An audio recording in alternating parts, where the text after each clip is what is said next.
Unsa ka nga klase nga sinulog person?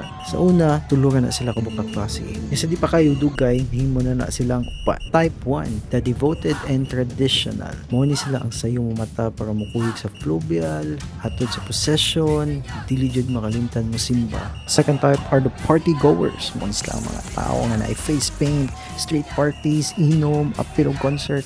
Isang asa ka mula agi kagabi, makita ninyo mo sila hubog, magsigit-sagit, pit senior, nga makita nyo, maghigda na sa daan, yang ikatulo ka type, kay mo na sila ang home buddies. Mo ni sila ang magtambay ra sa balay, person na couch, Netflix, sleeping, peaceful at home. Kay para nila mo ni ang time recharge sa balay.